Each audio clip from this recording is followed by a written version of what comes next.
Mill Creek Park is located in eastern Illinois along the border with Indiana in Clark County, due south of Chicago, halfway down the state. The land here was cleared for agriculture years ago, and there are hardly any trees, and it's very flat. It doesn't look like very hospitable Sasquatch habitat. The Wabash River runs along the border between Illinois and Indiana, and all of that flat agricultural land is drained into that river along stream beds that have not been cleared. You can see them as fingerlings of green stretching out to the northwest. Mill Creek Park is situated at the upper reaches of one of those greenways shown by the yellow star. A check of Sasquatch activity in the area shows that in 2012, near the town of Paris, north of Mill Creek, a family reported Sasquatch activity in the wooded area around their farm. The son reported that one early morning he sat down on a log in the woods. Something in the brush growled or grunted at him. When he told this to his father also indicated that he had been hearing knocks and howls late at night, and that once while walking on his property he had seen a large black animal jump out of an oak tree, scream at him, and run away. The mother of the family also reported that one early morning when she was walking to her car, which was parked on a lane a short distance from the house, she was followed by something on the opposite side of the lane in the woods, and to her it sounded as if it were bipedal. In 2013, along I-70, the interstate that runs north of Marshall, a trucker was driving east on this freeway. At 7:30 in the morning, he noticed something dark out in the field near the edge of the woods. As he got closer, within about 200 to 300 yards, he said he saw it was a large black hairy animal with its back to him that was squatting in the field on 2 feet. And as he got closer, it started to move back into the woods, but it stayed crouched down, sort of in a squatted position. It had broad shoulders as wide as 4 feet, and even squatted down, he said its head was about 5 feet up. So standing up, clearly it would have been a much larger creature. So from those reports, it seems to confirm that these areas are indeed, even with the long expanses of agricultural land, that in these greenways provided by the drainage areas, there is Sasquatch activity. Here also is a close-up of Mill Creek.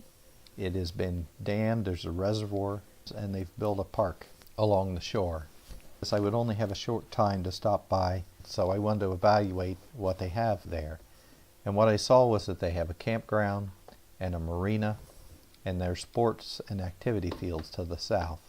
Campgrounds are always prime area. You look for tree structures if they have woods bordering them. Also in the marina, turns out that there's a shelter built.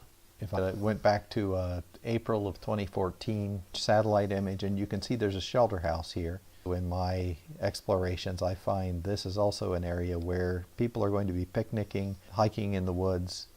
Anytime you find benches or picnic tables, or especially shelter houses, it's very common to find structures near them. So in evaluating this campground, I noticed a couple of things. One, I always look for the playground. Sasquatch seem to be attracted to observing children when they're playing. Often I find structures adjacent to playgrounds.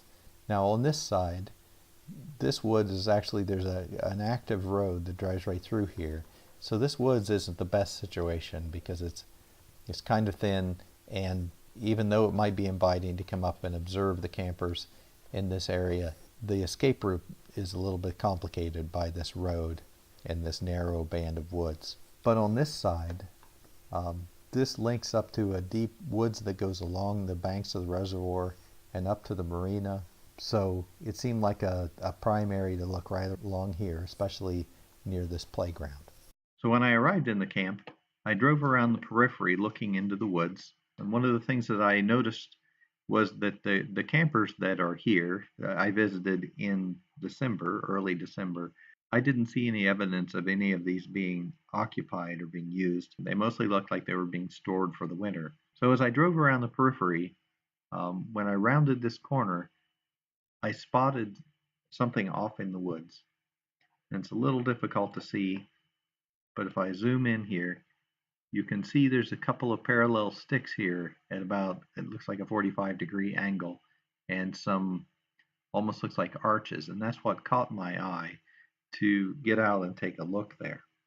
This is a video walking from the campsite back into the woods.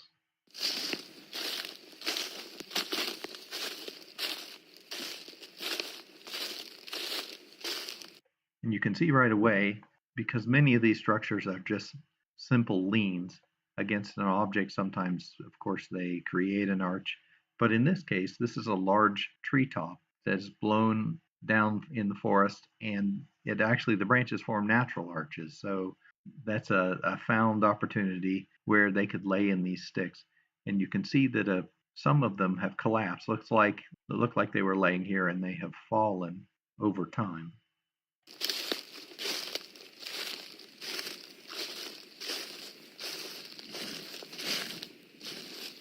And you can also see that there are sticks coming in the opposite direction laid on the backside. And something a little unusual is because this happened to have a second branch from this treetop going out this way, there's actually a stick laying horizontally across the top of it.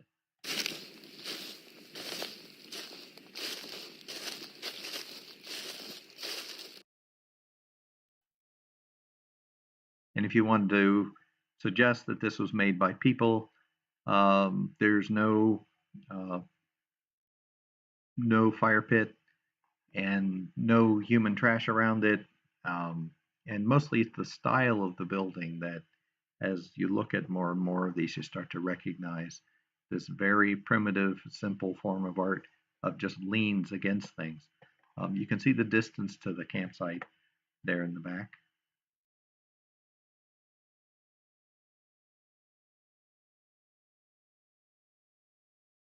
So in thinking about this structure and what the purpose of it in this location, obviously they were attracted to the proximity of humans out of doors near the woods. They don't seem to be attracted in the same way to humans in cars, for example, roaring down the highway. These kind of structures, where they're most richly found, are where human beings are in the woods, walking on trails, sitting at picnic tables or park benches, or especially camping or in shelter houses, placed like that. Obviously, the reason for the sighting in this particular spot had to do with this downed treetop that formed these natural arches. But when thinking about the purpose for this being sited along this campground, a couple of things come to mind. One, the possibility would be that this is a place to sit beneath, to observe the campground at night under the safety of darkness, and that might seem a little odd, but I have a couple of circumstances where I know of these structures being sat under, and I'll give examples of those in later videos. So that's one possibility. The other possibility is that they are displays, that they are intended for human beings to notice these structures and to walk out into the woods and interact with them so that they can be observed almost like a lure, so that the Sasquatch hiding further back into the woods during the daytime could watch the human beings wandering into the woods and interacting with these structures. These are just my conjecture, my guesses of intentions. Or simply, on the other hand, they could be a more passive display because they seem intentionally built where humans will see them. You see less of these kind of structures out in the middle of nowhere where humans rarely, I'm not saying they don't ever show up there, but they're just much more frequent right around human beings.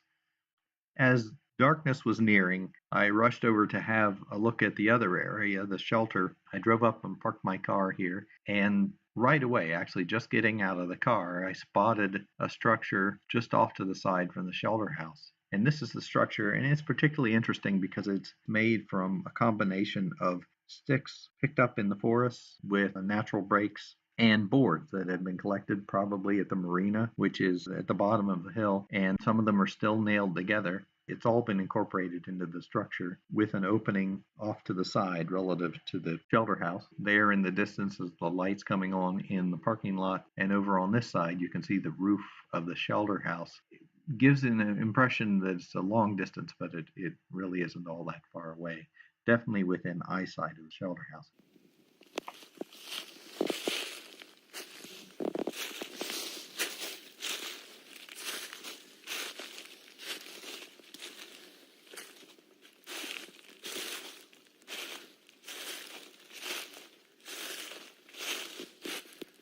This is just beyond the picnic shelter over there.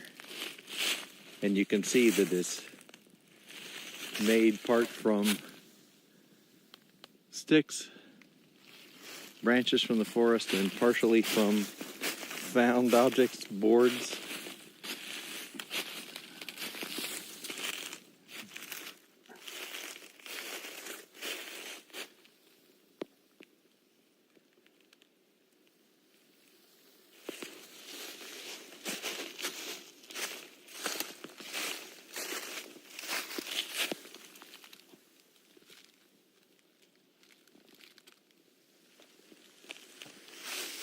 There's always something I'm curious to understand the pattern of, and that's why was it built in this particular location? Humans tend to build a building wherever we want. If we like the look of a mountaintop or like the view from a spot or convenient along the road, we just erect a building. If we have to level the ground or completely change the environment to make room for our building, we do so. The Sasquatch, on the other hand, almost always is inspired by something that is already there, like the fallen tree branch that was found at the campsite. They don't generally build freestanding structures. I don't know if it's necessarily a rule that they don't ever do it, but for the most part, when I find structures, there's something there that was the initial germ of the idea for building it. And in this case, if you look in this video, up here in the top, you can see that this is actually a living tree. And the tree at some point years ago had happened to have its main stem broken or damaged, and it sent out a side shoot, and that created just a little shelf on this sapling that's a few feet taller than the structure itself. And from there, they laid in this board as their first element of their structure or second element, and then built the structure around that little beginning. So in thinking about the purpose of this structure, the first thing that comes into mind is the fact that the shelter house is right nearby, where picnickers during the day would be near it. So unlike the campground, the picnic shelter doesn't have human beings in it normally at night. So then that eliminates the possibility of this being an observation spot for watching humans in the picnic shelter by shelter of darkness. That wouldn't make any sense. Also, this structure is pretty small. I'm a 5'9" man, and I could just barely get into this structure. I doubt that most of the creatures that described, such as by that truck driver, obviously would knock this thing flat in attempting to go inside it. So then that makes it seem more likely that it is a display that is put in this location for the human beings who are going to be there to see it by day, perhaps to walk over and explore it, maybe children to come get inside it, and that they could, back there in the woods, further back in the cover of brush, peeking around the tree, observe the humans, or maybe it's just, as I said, a passive display for people to notice. Those are just my guesses. Maybe someday we'll find out why they're built, and it'll be something completely different.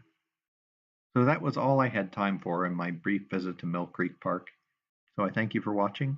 We'll talk to you next time.